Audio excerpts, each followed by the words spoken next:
Salamat po, Ama, at pinagtipon-tipon niyo kami sa panambahan. Itinatanghal namin ang inyong kabutihan. Mga kapatid, tayo'y makipag-isa sa ating Ama sa tahimik at personal na panalangin at pakikipagniig sa Diyos.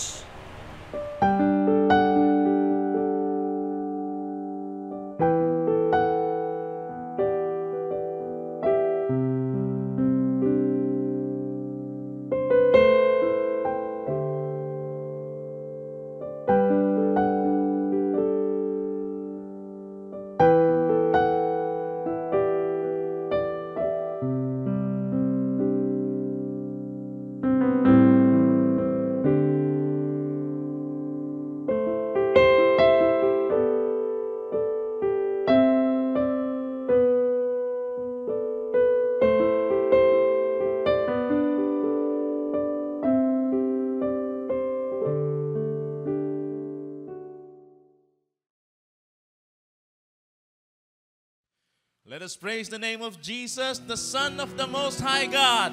Let us approach His throne with thanksgiving and worship. Let's celebrate the Lord of love. Praise you, Jesus.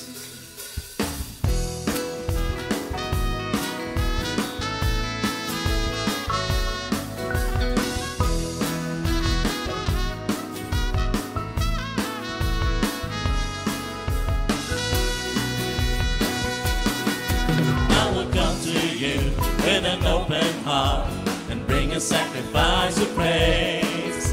I have seen your power in a holy place, and I have known your mighty ways. I will remember your mercy and Lord your faithfulness. Lord your goodness and your love will follow me all the days of my life. I'm surrounded with your favor, oh my Lord, always and forever.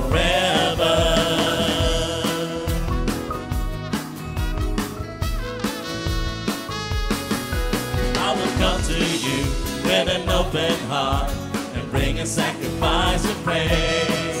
I have seen your power in the holy place, and I have known your mighty ways.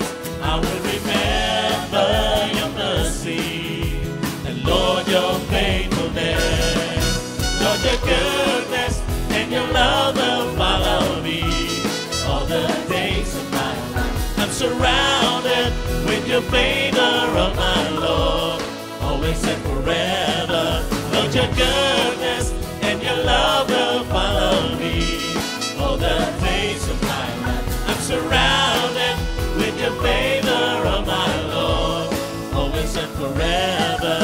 Remember your mercy, Lord, your faithfulness.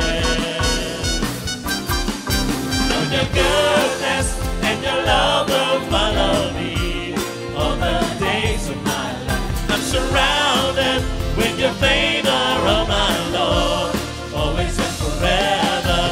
Lord, your goodness and your love will follow me all the days of my life. I'm surrounded with your favor, oh my Lord, always and forever.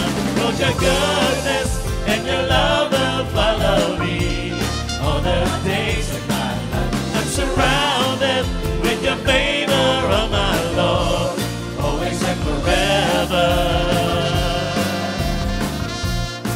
Praise you for your love. We praise you for your mercy. We praise you for your grace. Praise the name of Jesus.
Binigyan niyo ako ng awit, awit ng buhay, at ang lumbay inyong hinawin.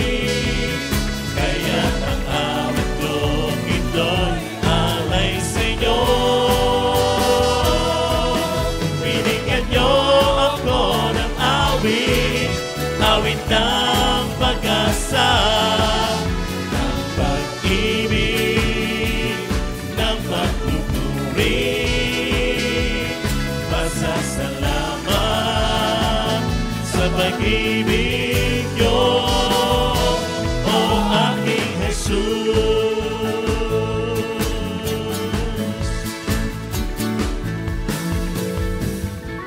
Puso ko'y masaya, lungkot ay naglaho.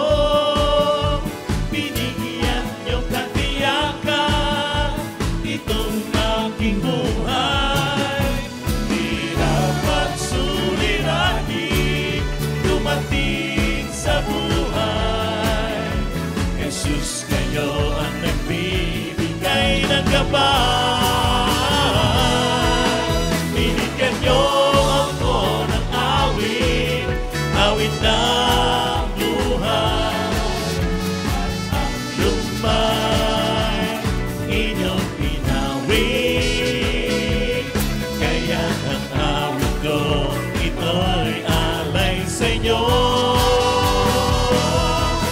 Binigyan niyo ako ng awit, awit ng pag-asa, ng pag-ibig, ng pagtuturi. Pasasalamat sa pag-ibig niyo. Binigyan niyo ako ng awit, awit ng buhay, at ang lumbay inyong pinawin. Kaya ang awit ko ito'y alay sa inyo. Binigyan niyo ako ng awit, awit ng pag-asa, ng pag-ibig, ng pagtuturi. Pasasalamat sa pag-ibig niyo, o aking Jesus.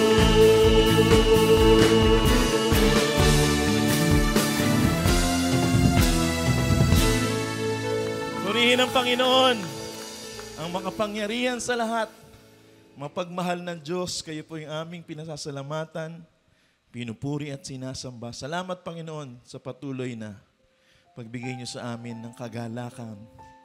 Sa tuwing kami ay lalapit sa inyo upang kayo papurihan, sambahin at pasalamatan. Salamat, Panginoon, sa inyong dakilang presensya na patuloy na kumikilo sa aming buhay.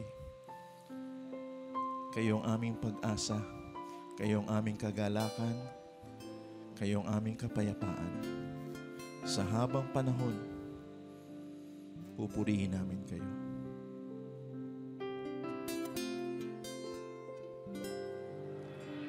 Kayo lang ang pag-asa ko, tanging kayo ang buhay ko, Jesus. Kahit ako'y nangangamba, basta't kayo ang kasama, panatag na.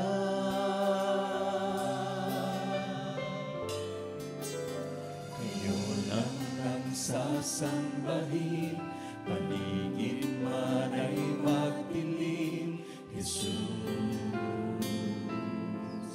Kahit may suliranin man, lagi kang aawitan, kayo lang. Kahit kailan, di ka nagkulang, biyaya niyo sa akin nakilaan. Ang pag-ibig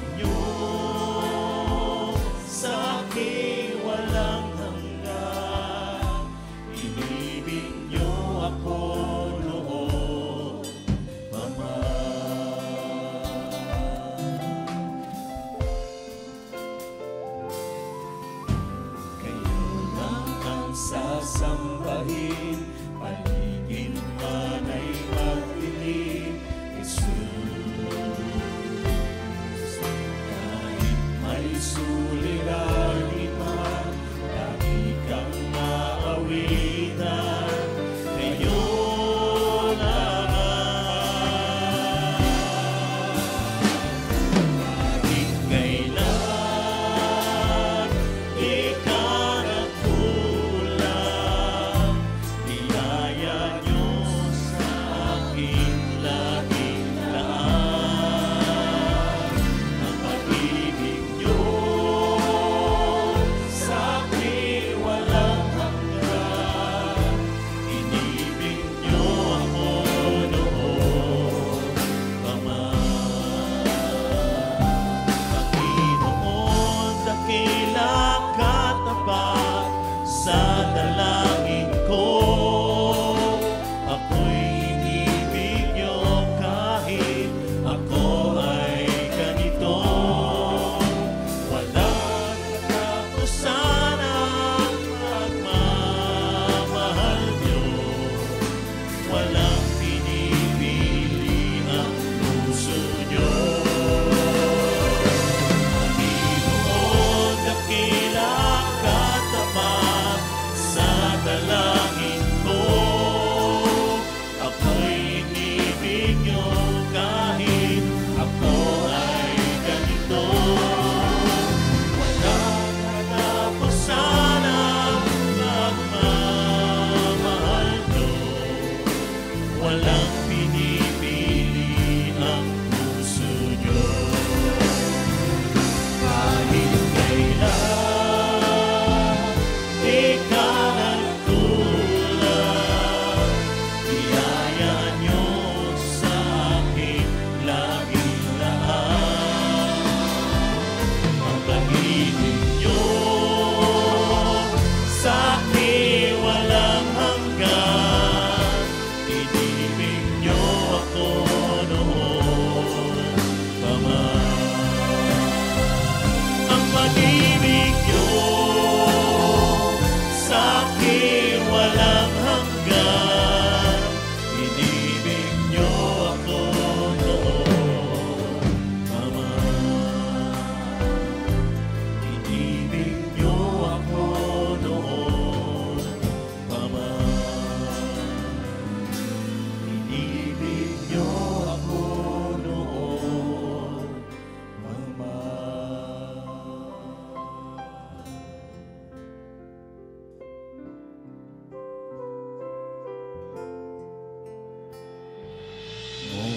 Morning by morning, I wake up to find the power and comfort of God's hand in mine.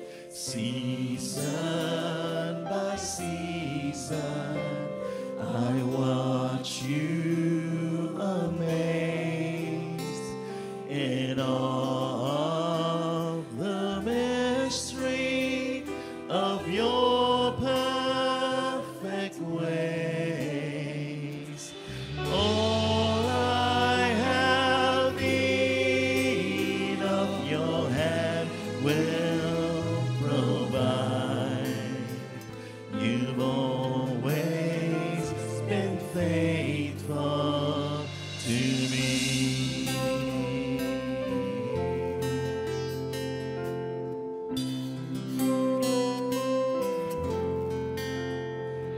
I always remember in trials and pain, you always have used them to bring me gain. I cannot remember one single regret in serving you only and trusting your hand. Oh,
goodness, for your mercy and love. We praise you. We lift up your name, Jesus. We offer to you this day. May you speak to us.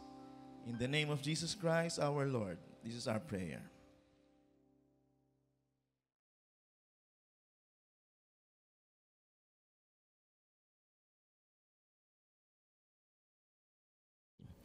Jeremiah 29:13. You will seek me and find me when you seek me with all your heart. Kung buong puso, buong kalooban niyo akong hahanapin, ako inyong matatagpuan. Pangako ng Diyos. Zacchaeus and salvation. Thank you, Lord, for life. Thank you for salvation. May you enlighten us as to its wider, higher, deeper meaning. At nawa, Panginoon, sa amin ngayong pakikinig sa inyo, kayo ang tinig na mangusap. Gamitin niyo lang ang inyong lingkod. Ngunit kayo ang mangusap sa aming lahat, kayo ang gusto namin marinig. Bless your people. Lift up your name. Father, we seek you in the name of Jesus, your Son, our Lord, our Savior. Luke 19:1-10. Pumasok si Jesus sa Jericho at naglakad sa kabayanan. May isang taong roon ang pangalan ay Zacchaeo, isang pinuno ng mga maniningil ng buwis, at siya'y mayaman. Sinikap niyang makita si Jesus upang makilala kung sino ito, ngunit sa dami ng tao, hindi niya ito makita dahil siya'y pandak. Kaya't patakbo siyang nauna sa daanan ni Jesus at umakyat sa isang puno ng sikamoro. Pagtapat ni Jesus sa lugar na yon, tumingala siya kay Zacchaeo at sinabi, Zacchaeo, bumaba ka agad sapagkat kailangan kong tumuloy ngayon sa iyong bahay.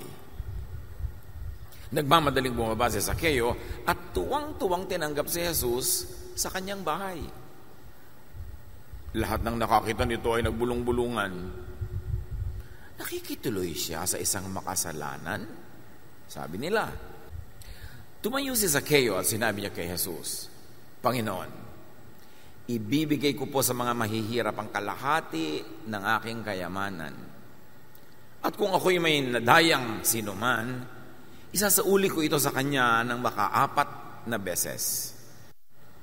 At agad sinabi sa kanya ni Jesus, ang kaligtasan ay dumating ngayon sa sambahayang ito, sapagkat anak din ni Abraham ang taong ito. Ang anak ng tao ay naparito upang hanapin at iligtas ang naligaw. At nawa lubos tayong pagpalain ng Diyos sa pagkakabasa ng mga salitang ito na isa-isa nating hihimayin. Luke 19:1-2. Jesus was going through Jericho where a man named Zacchaeus lived. He was in charge of collecting taxes and was very rich.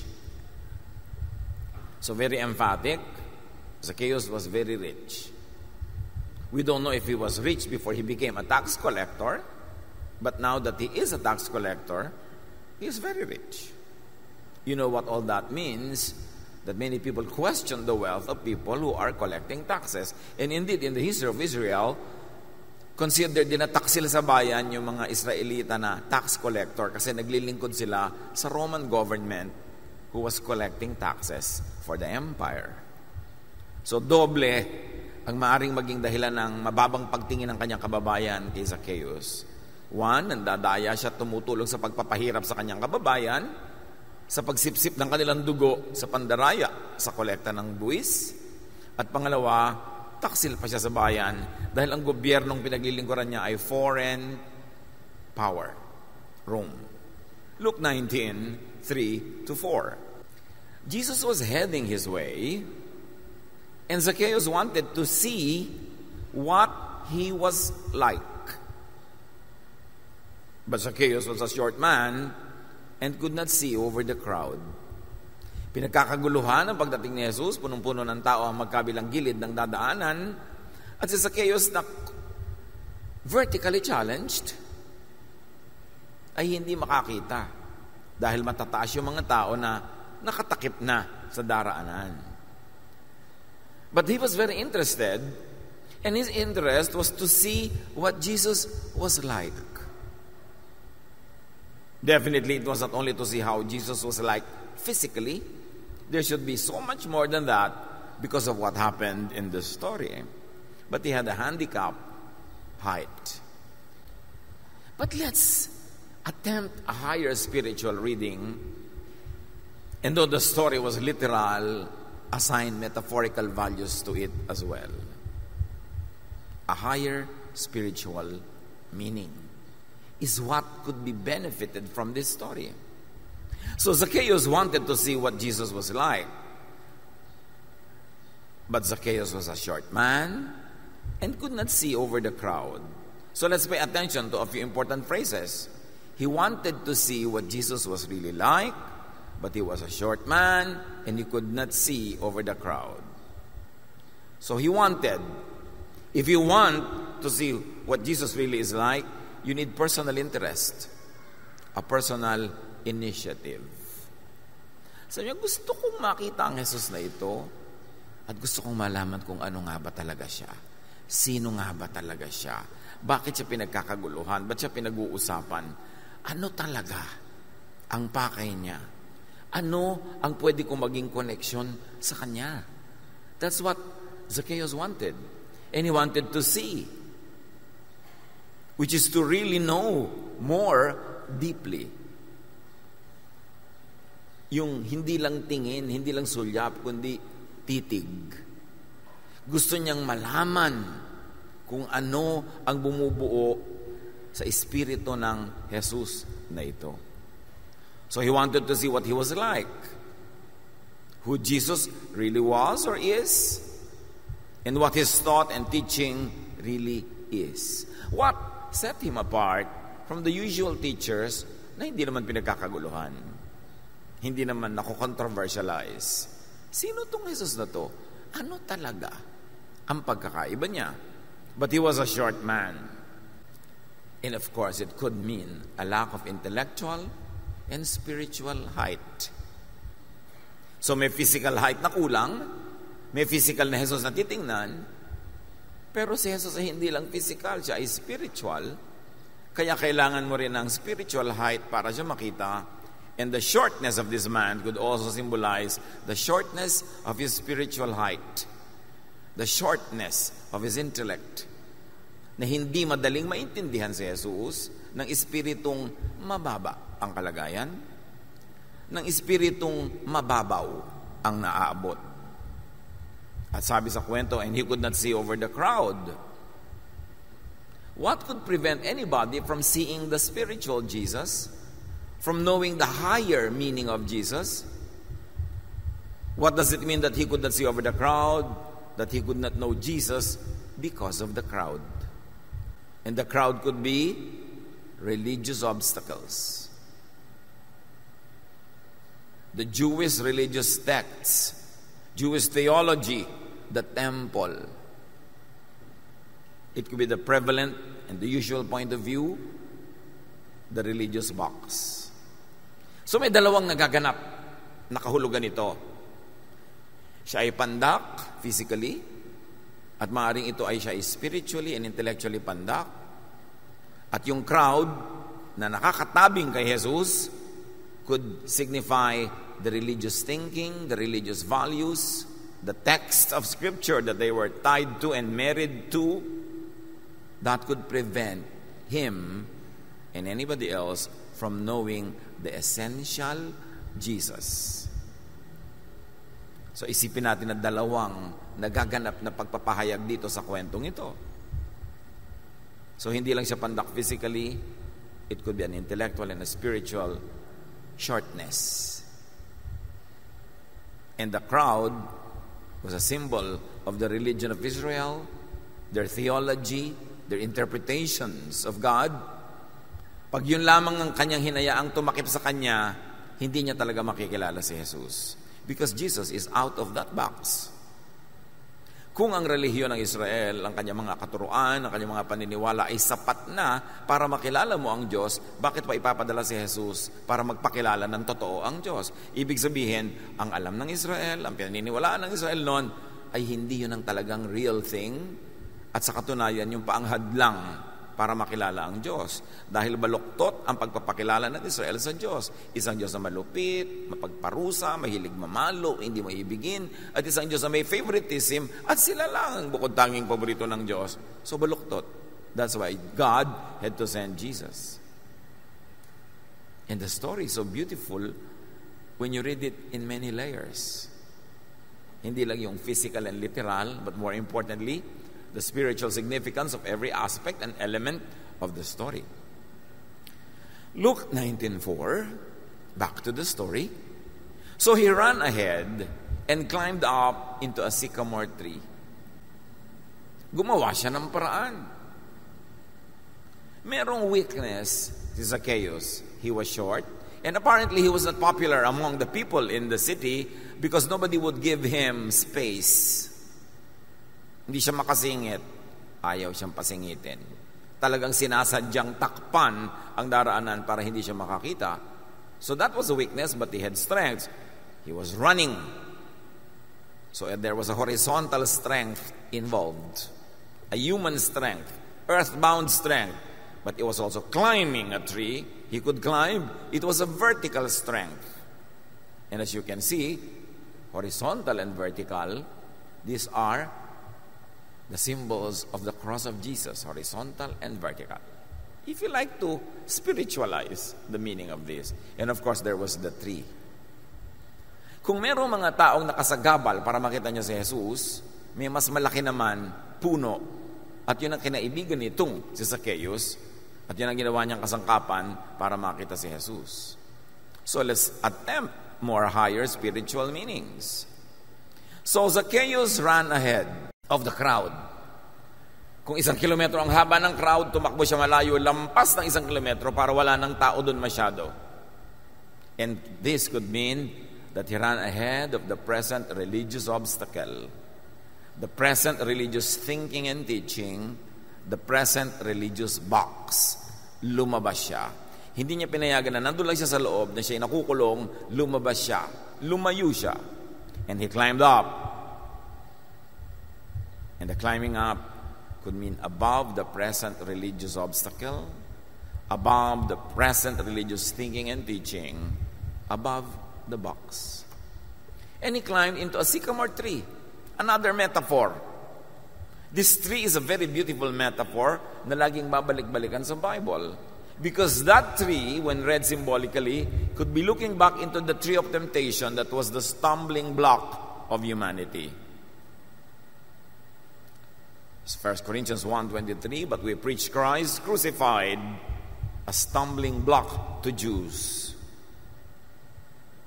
And the tree not only looks back to the tree of the fall, but it also looks forward to the tree that became the salvation for humanity. Sabi nga ng matatanda ko, saan nadapa, doon bumangon. Nadapa ang tao sa tree. Remember the tree of Adam and Eve? And so Jesus, ibinangon ng tao through the tree. Acts 5:30, the God of our fathers raised Jesus, whom you killed, by hanging him on a tree. Which of course means the cross. But here, Peter connected the cross to the tree in the Garden of Eden that became the entry to man's fall. And so Jesus hung on a tree that became the entry to man's rising again back to God. Kaya yung harang, mga religious harang kay Zacchaeus, nalampasan niya sa pag-akyat niya sa tree. This is the tree of Jesus, the tree of the cross. The tree that could set you free from religious falsehood, from religious errors, and could set you free from the crowds that don't want you to see Jesus. And the cross is available. Those who will be blessed, for those who will be blessed, every problem has a solution. May crowd, may tabing, may takip. Ang solution, tree. Kaya na-bless si Zacchaeus. But for those who will not be blessed, every solution has a problem. May mga taong ganyan eh. May problema. At nararanasan ko yan kaya sa Facebook where I counsel. Tito, may problema po ako. Ano po maisasabi niyo solusyon? Ko, ito solusyon. Tapos hahanapan na naman niya ng problema yung solusyon kong binigay. Magbibigay uli ako ng solusyon. Hahanapan niyo ulit. Sige, naghahanap yata ng problema. Huwag akong kausapin mo. Lahat na lang na solusyon na binibigay ko sa'yo, sinasalungat mo. Gusto mo yata talagang lumubog sa problema, mag-isa ka dyan. And I really say that. For every solution I offer, you are making a problem. At may mga taong ganon. Kahit sa nangyayari sa ating bansa, may solusyon ng gobyerno, problem na naman ang i-raise ng iba. Nilinis ang dagat, sabi ay malinis nga, pero marumi naman ang City Hall. Pero, hello, kaysa naman marumi na yung City Hall, marumi pa rin yung dagat. Mabuti salamat kami, isa nang luminis, di isa-isa. Lahat na lang ng solusyon, problema ang hinahanap mo, di malulungkot ka talaga. Si Zacchaeus, lumampas sa problema, naghanap ng solusyon. At tayo man sa buhay natin, mga kapatid, may problema lagi. Pero alam niyo ang ibig sabihin ng problema? May solusyon. Kasi pag walang solusyon, hindi problema, huwag mong problemahin kasi hindi problema. Pag problema, may solusyon. Wala pong solusyon, di tanggapin mo na lang, lulunin mo, kainin mo kasi wala namang solusyon. Hindi yan problem. Don't problematize it. Wala na po yatang solusyon sa asawa ko. Di tanggapin mo. Natahimik ka dyan. Wala palang solusyon eh. Huwag mo problemahin ang hindi problema. Meanwhile, problema to kasi may solusyon. So, humanap si Zacchaeus ng solusyon. Hindi siya nag-self-pity, hindi siya nagalit sa mga tao, gumawa siya ng paraan. Tapos, at na-solve. So, itong pandak na lalaki, matanda na, umakyat pa ng puno. Can you imagine the social significance of an elderly man with a high civil position climbing a tree just to see Jesus? Para mga batang umaakyat ng puno para manood ng parada. Unless you have the heart of a child, you will not see God. Pag sobra kang serious sa sarili, sobrang self-importance, hindi mo makikita ang Diyos. Luke 19:5, when Jesus got there, where Zacchaeus was, he looked up and said, Zacchaeus, bumaba ka dyan. Manananghali ako sa bahay mo. Doon ako ngayon magpapahinga. Zacchaeus wanted to see what Jesus was really like. Zacchaeus did what he could do to see Jesus. He was rewarded. Because those that really look for Jesus are seen by Jesus. Sa dinami-rami ng mga tao na dapat niyang makita at eye level, tumingala si Jesus dahil alam niyang naroon si Zacchaeus. Alam niyo kung kayo man tunay na naghahanap sa Diyos. Kayo man, alam ng Diyos na nandyan. And you will be rewarded. Kung hindi kayo kontento sa alam niyo tungkol sa Diyos, sa pagkakakilala niyo tungkol kay Jesus, hindi kayo kontento sa bunga ng relihiyon sa inyong buhay, marami pa kayong mga tanong, nakararelihiyon niyo, magulo pa rin ang isip, magulo pa rin ang buhay, guilt pa rin at fear, seek Jesus because you'll find Him. But you have to go above the crowd. You have to climb your tree. Matthew 7:7, ask, and it will be given you. Seek, and you will find. Knock, and the door will be opened to you. And that is what Zacchaeus did. Hinanap niya si Jesus, may problema, nilutas niya, nakamit niya. Hindi naman niya inaasahan na papansinin siya ni Jesus. So how do you see what Jesus is really like? Initiate. Ask. Pray. And then you act. Kailangan kang kumilos. Seek. Study. Reflect. Meditate. Huwag kayong magkasya sa isinusubo lamang ng Bible study leader, ng preacher, ng teacher. Mag-aral personally. Magsaliksik. Huwag matakot magtanong. Hindi takot ang Diyos na matanong kasi alam niya ang sagot. Hanapin.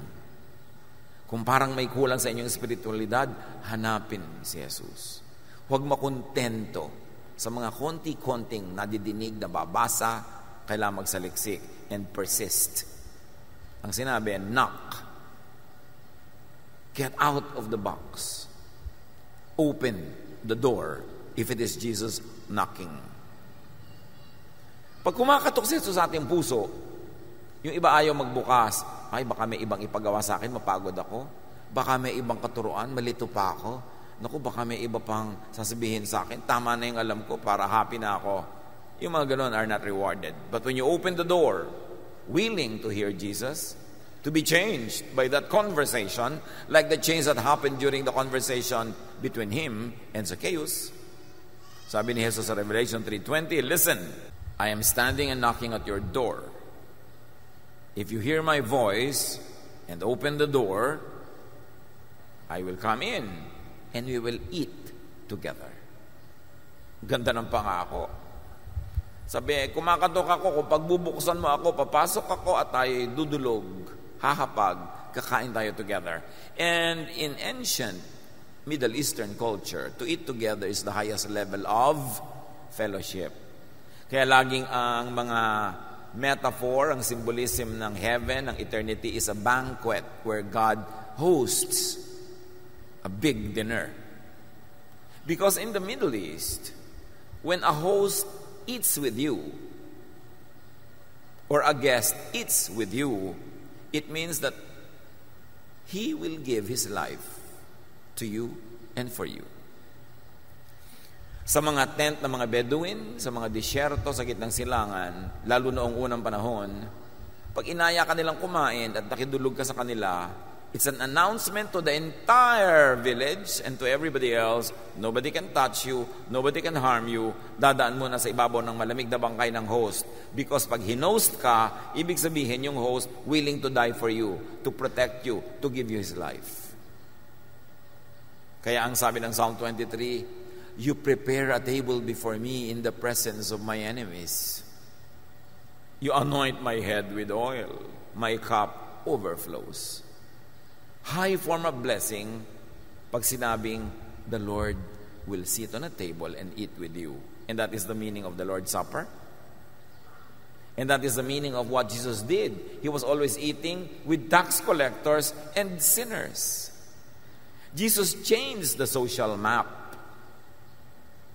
through his dining habits. Sa social map, the table is a map. Yung mga pinaka-importanting tao sa okasyon na yun, nasa presidential table. So alam mo na, kung nando ka sa maliit na mesa, sa likod ng puno, sa likod ng haligi o kurtina, you know your position in that event. At syempre sa presidential table, may nakaupo sa kaliwa at sa kanan ng host. Ang pinakamahalagang bisita nasa kanan niya, yung susunod nasa kaliwa. Ngayon kung nandun ka sa dulo, alam mo na ang pwesto mo. Hindi sa buhay, sa event na yun. So, when Jesus dines with tax collectors, with sinners, he's not just having a fix. He's not just having a meal. He is telling one and all, these types of people are welcome in heaven. These types of people are who God seeks and loves and gives importance to. Napakahalagang makita yung mga ganyang cultural meaning ng sinasabi sa Bible para ma-appreciate natin yung malalim na kahulugan. At sabi ni Jesus, pag pinagbuksan niyo ako ng pinto, dudulog tayo. It means I'll give you my life. No one can touch you without having to go through me. First, ililigtas kita, mamahalin kita. Now, doing all this, nagbuka siya kay Jesus, pinakain niya sa kanyang bahay. Zacchaeus began to see what Jesus was really like. Diba ang una gusto niya, he wanted to see what Jesus was like. And he never knew just by running and climbing a tree, so much was going to happen. And what Zacchaeus got to know was that Jesus is aware of sincere seekers. Alam ni Jesus, pag kami mga seekers na sincere, that Jesus honors and reveals himself to those who seek him. Kahit natatabunan ka ng mga dahon, nakasabit ka sa puno, at maraming ibang taong pwedeng makita at eye level, hindi lingid kay Jesus ang iyong paghahanap, ang iyong pananabik sa Kanya. Tulad ng sinabi ng Jeremiah 29:13, you will seek me and find me when you seek me with all your heart. Kailangan ang puso nakataya sa paghahanap, puso na handang umakyat, maglambitin sa puno, magbukas ng bahay, maghain, yung pusong yon ang makakatagpo kay Jesus. To seek Jesus and to seek for God, of course, the usual way is to seek in Scripture. Basa ka ng Bible, hanapin mo si Jesus doon. This is the traditional and the usual practice. But, apparently, this is not enough. Yung magbasa ka lang ng Bible, kumain ka ng verses, mga pahina ng Biblia, is not enough to know Jesus. Because the teachers of the law did not find and did not recognize Him despite their studies and despite their devotion to the text. Sa ulo ng mga Pharisees, ng mga teachers of the law, ng mga priests, ang Scripture, and yet they never found Jesus. So hindi sapat na kumakain ka ng verse araw-araw, lumulungad ka ng verse, nagsisisigaw ka ng verses dyan, hindi ibig sabihin kilala mo na si Jesus. Samantalang mahalagang step yon to know Jesus, pero kung hanggang doon ka lang, hanggang verses lang lagi, kulang. Because all of Israel had verses every day. And they did not know Jesus, and when Jesus came, they rejected Him. John 5:39-40, you study the Scriptures diligently, sabi ni Jesus, because you think in them you have eternal life. Kausap niya yung mga religious leaders. These are the very Scriptures that testify about me. Yet, you refuse to come to me to have life. Puro kayo Bible, sabi ni Jesus. Pero wala ako sa buhay niyo. Bible kayo ng Bible dyan. Ginagamit niyo pa yung Bible para maging malupit kayo sa kapwa, para manghusga ng iba, to feel better about yourselves and to consider others as inferior. Bible kayo ng Bible para siraan ng mga ibang relihiyon at purihin ang sarili nyo. Bible kayo ng Bible para mangutya, para maging malupit, para mambato. Puro kayo Bible pero wala ako sa inyong buhay, sabi ni Jesus. And today that can be very true. Hindi ko mo Bible ng Bible, may dalang Bible, usal ng mga verses, dasal ng dasal, may Jesus. Kaya mahalaga yung ginawa ni Zacchaeus. Lumabas siya sa kanyang bahay, comfort zone. Umakyat siya sa puno, comfort zone, nilabasan niya. At nung si Jesus ay pupunta sa kanyang bahay, he went out of his comfort zone and hosted him. John 4:24, sabi ni Jesus, God is Spirit, and His worshipers must worship in the Spirit and in truth. Sa totoong buhay, sa totoong takbo ng isip, hindi lang memoryado mo ang mga religious doctrine at hindi lang inform, sa itsura ay mukha kang relihiyoso. Dapat yung puso mo nakasubmit talaga sa Diyos, doon mo tunay na masasamba ang Diyos. To seek Jesus and to seek for God, seek in Scripture, yes, but more than that, seek in spirit, in prayer, in meditation, and in truth. Si Cornelius, isang Roman centurion, Roman officer, not even a Jew. He was not raised in the Scriptures of the Jews, but he knew God better than many Jews, that God asked Peter to go to the house of Cornelius to complete his knowledge of Him. Hindi siya dumaan sa Jewish religion. Hindi niya dinaan sa verses. Dinaan niya sa action. In truth, because he was always giving food to the hungry. He was always kind to the poor. He was doing many good things to the weak. And an angel was sent by God to Peter and say, go to Cornelius. At sabi ng angel, nakita ng Diyos ang pinagagagawa ni Cornelius, ang kanyang mga kabutihan sa mga maliliit at kawawang tao na tinanggap sa langit bilang isang napakalaking offering. And now God would honor Cornelius by sending Peter to him.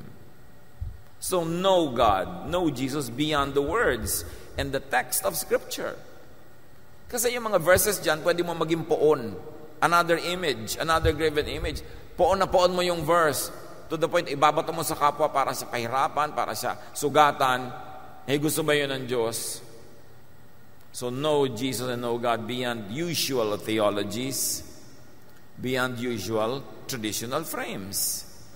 Kasi pag tingnan mo yung usual theology, yung usual religious frame, yung mga simba ng simba, yung mga umaatin, memorya ng mga Bible, kaysa sama pa rin ang mga ugali.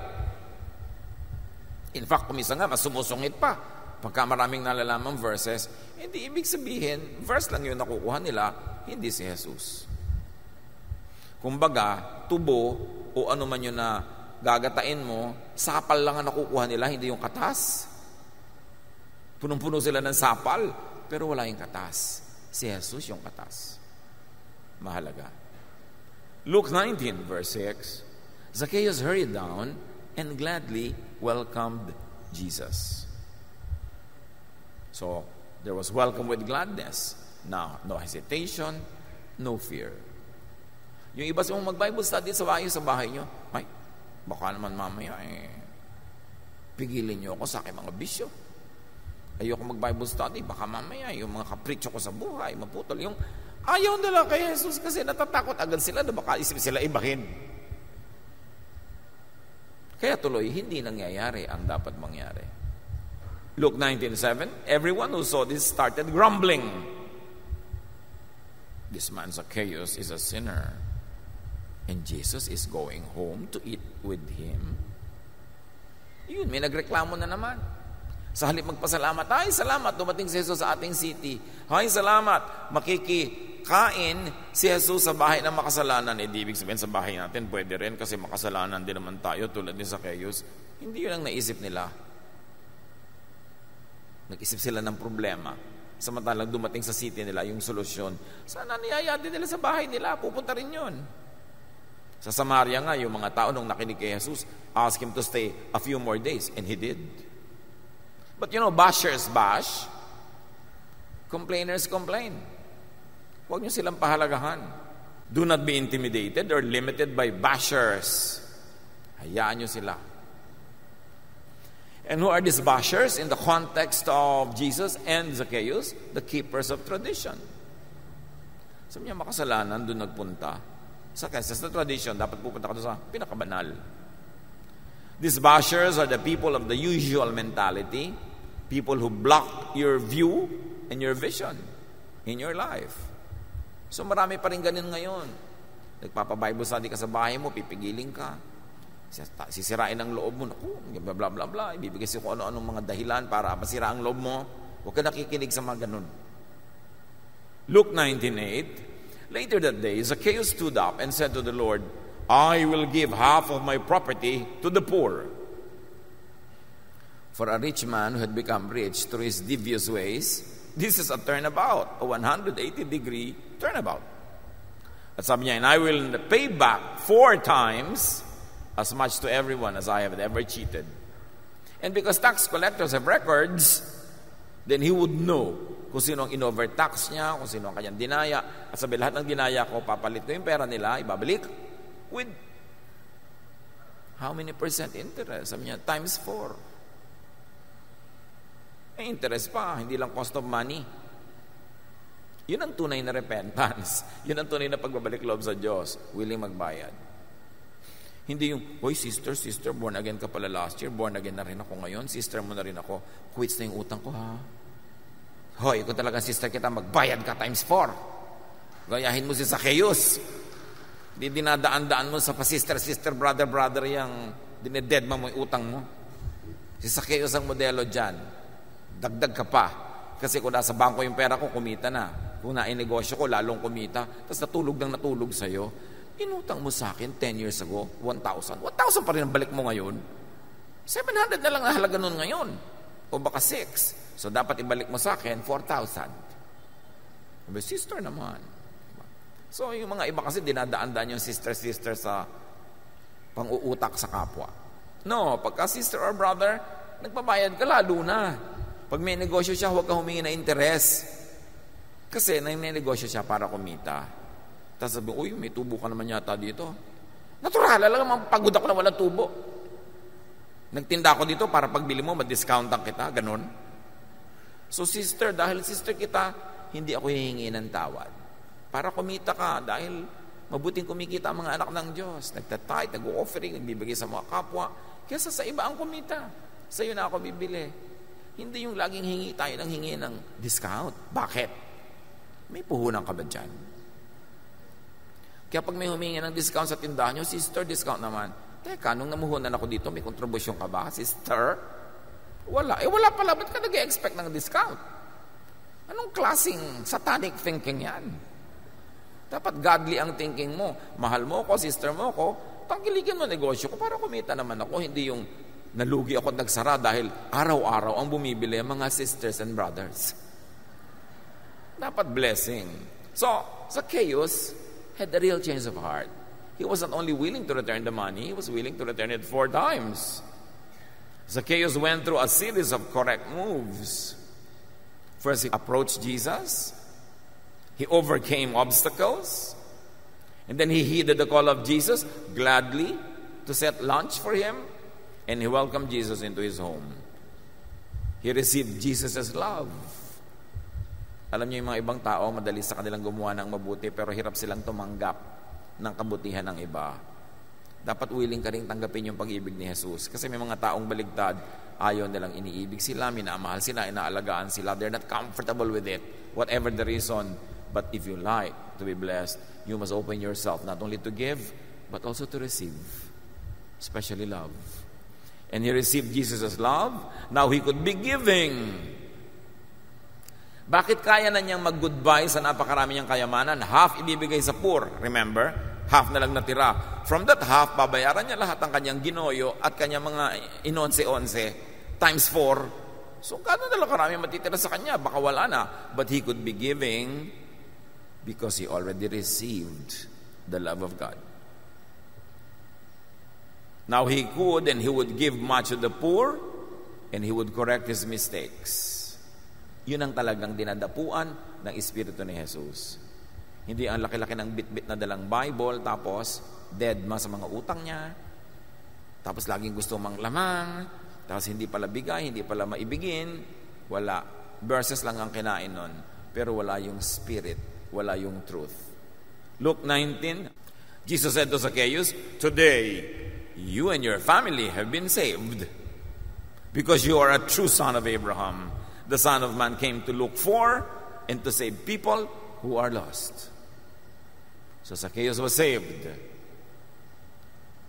And he was a true son of Abraham, meaning faithful. Faithful. Abraham was not exactly known for his personal uprightness, holiness, etc., etc., but he was faithful to God. And that faith translated into righteousness. Kaya sabi, you are a true son of Abraham. And the lesson here is, the lost is being sought by God, like Zacchaeus. But the lost only need to acknowledge their lost status and their need for Jesus. Tulad ni Zacchaeus. Yung ginawa niyang humble gestures, they were all acknowledgements that he needed and he wanted Jesus. To get out of his house, to overcome the crowd, to climb a tree, they were all honored. Because Zacchaeus saw what Jesus was really like. And what did Zacchaeus see? That Jesus is caring. Not like the God being sold by the temple na laging galit. That Jesus is reaching out. Hindi katulad nung God na ipinapresent sa temple na nagtatago sa kaloob-looban ng temple. There is the common place, there's the holy place, there's the most holy place, and there's a curtain and only the high priest could enter it and only once a year. But this God is very reachable. That's why when Jesus died on the cross, that curtain in the temple was torn from top to bottom. Ibig sabihin, tama na yung curtain na yan. Tama na ang pagtatago nyo sa Diyos, kaloob-looban ng inyong templo na parang kayo lang may-ari, kayo lang pwedeng lumapit. At lahat ng taong gustong lumapit sa Diyos, kailangan dumaan sa inyo, kayo yung tagapamagitan. Enough of that franchise. Pilas ang kortina. Yan ang Diyos na pinakilala ni Jesus. Available to all. Kaya mong abutin, hindi mo kailangan dumaan kahit kaninong pare o leader o anything. And what else did Zacchaeus discover about Jesus? That he was responsive. Zacchaeus climbs a tree. Jesus makes him go down from the tree and gets into his house. That this Jesus was generous with his love, with his time, with his attention. And that this Jesus was accepting. Hindi siya rejecting. Hindi siya exclusive. Hindi siya separatist. Siya ay available to all, open to all, and accepting even to the vilest sinners in the village. And that Jesus was affirming. After a while, sabi niya kay Zacchaeus, talagang dumating ang kaligtasan sa bahay na ito dahil anak ka talaga ni Abraham. Na-affirm. Nung umalis si Jesus, wala nang kaduda-duda si Zacchaeus kung sino siya sa tingin ng Diyos. Kung ano siya sa tingin ni Jesus. At kung ano talaga ang kakahinatnan ng kanyang buhay. See and know what Jesus is really like. But first of all, see what Jesus is unlike. Ano ba yung hindi Jesus? Jesus is unlike the Pharisees, the usual religious leaders that use verses to condemn people, that use verses to make themselves feel above others, that use religion to enrich themselves and to benefit themselves. Jesus is unlike the Pharisees, the teachers of the law, and their followers. Hindi ganon si Jesus. Si Jesus ay hindi tulad ng mga super conservative people na pinapaliit ang mundo nila at mundo ng iba, pinapakailaman ang buhay ng may buhay, hinuhusgahan ang lahat, parang akala mo mga tik-tik na laging nagmamanman sa buhay ng may buhay para maibunyag sa lahat ang madidiscover ng kasalanan. Yun ang mga followers ng Pharisees. Hindi ganon si Jesus. Jesus is unlike the separatists, self-righteous, religious purists who judge, reject, and cast out people. Jesus is like God, the Father in heaven. Kaya ipinadala si Jesus para ipakilala ang Diyos sa tamang paraan, hindi sa maling paraan ng templo. Kailangan ka magsuhol, magbigay ng mga donation, ng mga offering para mapatawad ang kasalanan mo. Yun ang gimmick ng templo na itinuwid ni Jesus. Colossians 1:15, the Son is the image of the invisible God, the firstborn over all creation. Hindi natin nakikita ang Diyos sa langit, ngunit kay Jesus nakita natin. Ayun pala ang Diyos. Makasalanan si Zacchaeus, pinansin, doon pa kumain. Ganun pala ang Diyos. Nakikikain, humahapag, dumudulog, kasama ng mga outcast ng society. Yung nire-reject ng mga simbahan, yung nire-reject ng mga relihiyoso, doon pala nakikipag-fellowship ang Diyos through Jesus. Yung mga kulang, marumi sa tingin ng mga relihiyon, yun pala ang talagang nililingap ng Diyos. Colossians 2:9, for in Christ, all the fullness of the deity lives in bodily form. Yung Espiritu ng Diyos sa langit na hindi mo mahawakan, hindi mo makita, nagkatawang tao sa pamamagitan ni Kristo. Nahahawakan, nakikita, nakakausap. Available, reachable, tangible. John 1:14, from Him all the kindness and all the truth of God have come down to us. That's why it was necessary for Jesus to articulate the spirituality of the Father in heaven, because the Father had been so misrepresented by the temple, by the religious systems for so long. By seeking and experiencing what Jesus was really like, Zacchaeus was saved from the usual religious box, from spiritual ignorance, from religious malpractice. He was saved from all the errors of religion and the unnecessary suffering and sacrifices that religion always demands. That's salvation. He was saved from religion. Because most of the time, it is religion that will give you hell. If the religion is only verses without the Spirit of Jesus. Zacchaeus was saved from blinding materialism. Naging Diyos niya ang pera na napakatagal. Ngayon, alam mong may tunay na siyang Diyos. Hindi na Diyos yung pera. Kaya na niyang bitawan.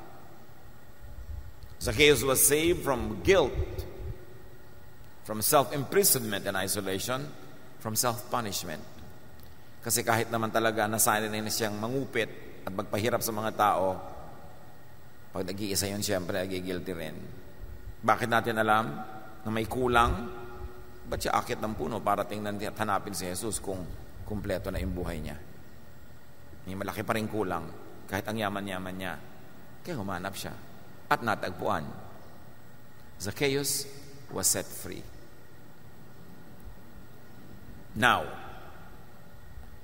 tayo ang Zacchaeus na yan. Mga Zacchaeus tayo.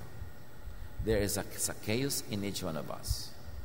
Kaya ang kwento ay nandito sa Scripture.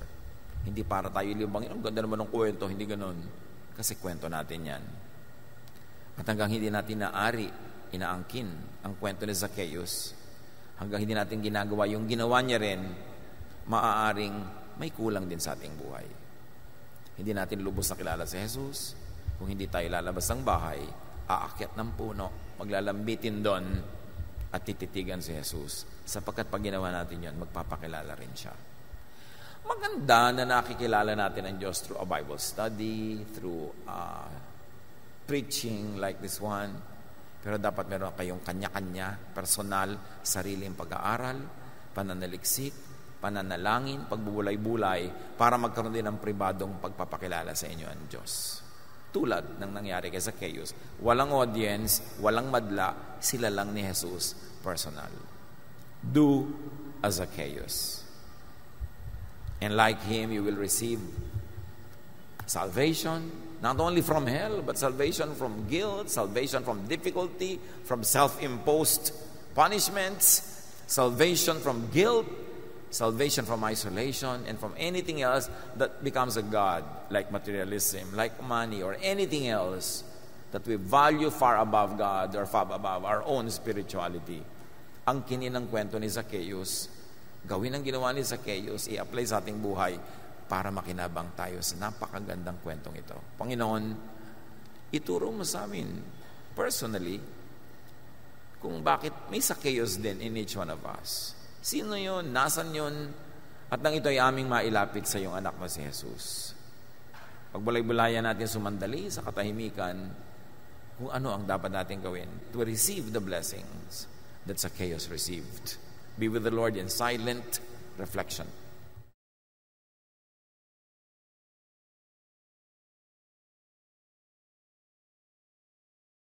Panginoon, salamat po sa kwentong ibinahagi niyo sa amin about Zacchaeus. Kwentong nagpatunay na anuman pong problema ang dumating sa aming buhay ay may katapat na solusyon. Ama, salamat po sa mga ganitong uri ng mensahe na nagbubukas sa aming mga isipan upang higit po naming maunawa ang mga bagay na nais ninyong aming maunawaan. At sa ilang sandali po ng aming pananahimik, nais po naming ipaabot sa inyo ang aming mga pasasalamat.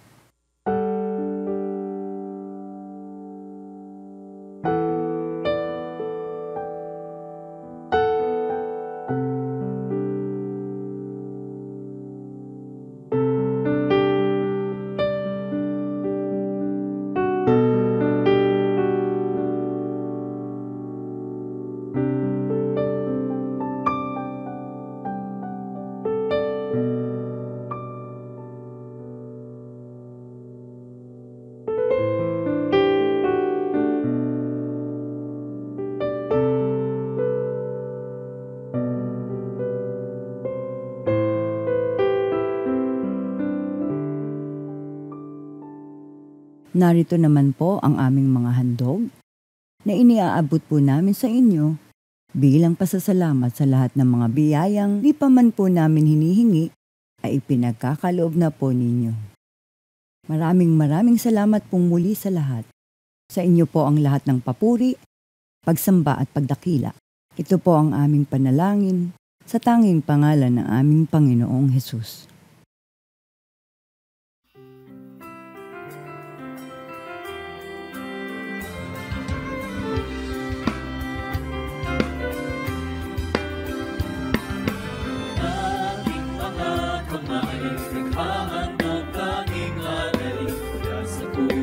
Ko'y tigil sa salamat na hatid upang salita niyo ay palaganapin mapalawak ang makalangin na gawain. Tinig na umaawit, pagpapuri ang inihahatid sa salamat na sinasambit, ang kalagay walang patid upang sayang ibinabalik. Biyayang galing sa langit, yaman, inyong pag-ibig. Ang aming alay, O Diyos, ay tanggapin. Handog na pinakamainam ang aming dadalhin. Lahat ng ito'y sa inyo dinamdalin. Manalaan tungo sa inyong gawain. Aming alay, O Diyos, ay tanggapin. Handog na pinakamainam ang aming dadalhin. Lahat ng ito'y sa inyo dinamdalin. Nakalaan tungo sa inyong gawain.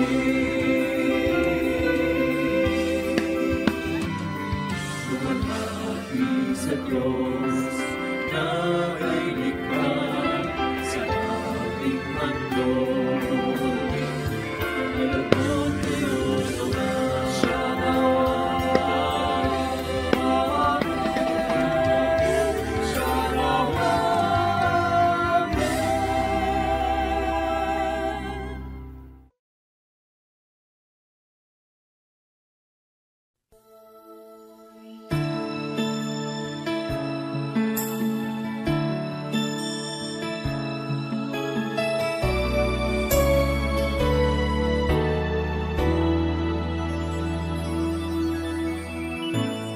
Kung ako'y maniniwala,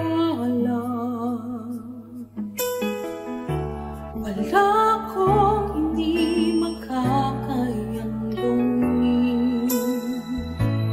Kung ako'y maniniwala,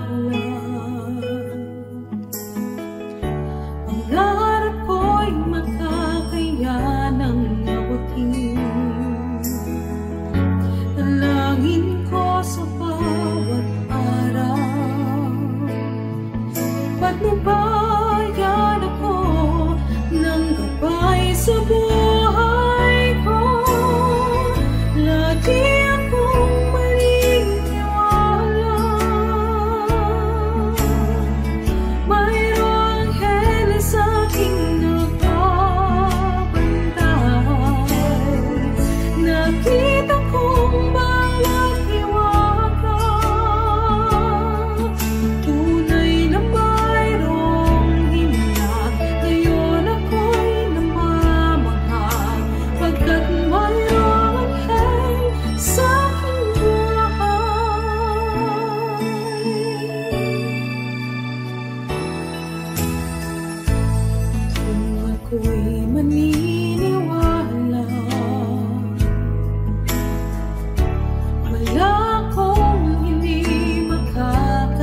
Salamat po, Ama, sa pagkakataong kayo'y mapasalamatan, mapapurihan. Igawad niyo po ang inyong patuloy na pagpapala sa aming mga anak ninyo. Mga kapatid, ihayag natin sa Diyos ang ating mga pasalamat sa ilang saglit ng personal at tahimik na panalangin.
Mga kapatid, patuloy na maranasan natin ang saganang biyaya at pagkilos ng Diyos sa ating buhay at sa ating mga tahanan. Patuloy tayong puspusin ng Espiritu ng Panginoong Hesus.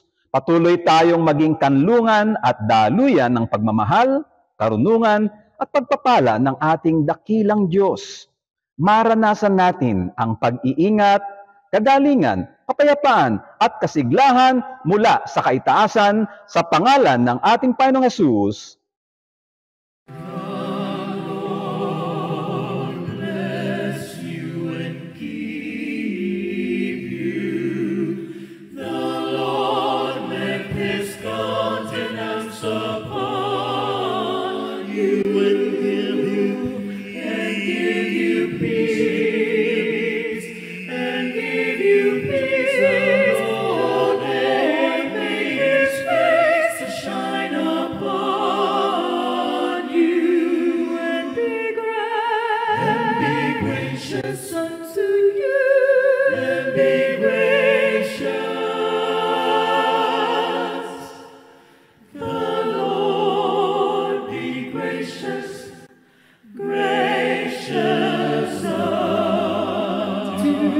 To